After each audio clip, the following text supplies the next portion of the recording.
It's been more than 2 years since the Confederated tribes of the Grand Ronde purchased the old paper mill on a part of the Willamette River with deep ties to indigenous peoples.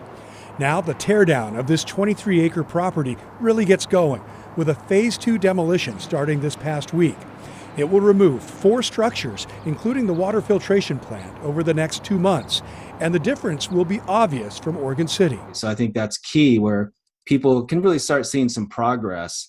And it's a fantastic site if you can imagine the buildings all removed. And I think this is going to help people start to imagine some of that. Michael Langley is a Grand Ronde Tribal Council officer. He remembers as a small boy seeing the falls from a distance.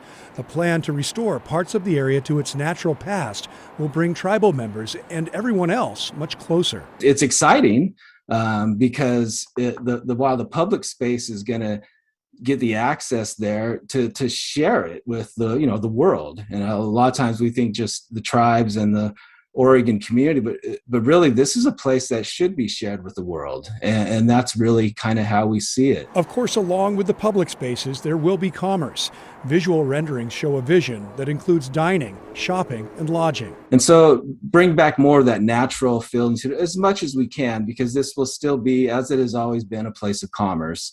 And that also will be part of this development. The Confederated Tribes of Grand Ronde recently pulled out of a partnership with other indigenous nations and local governments, formed to develop a riverwalk and restore public access.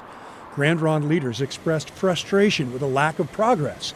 Langley says people should not perceive that pullout as a sign it is not moving forward. In fact, he says just the opposite. Our timeline is we want to keep it as short as possible. We have members that also want to see it as short as possible, but we're excited. So it's not something that we're running away from. It really is something that we want to just get things going and moving as fast as we can. While we know this demolition phase is set to take about 2 months, there is no set timeline for finishing the project with restoration and development.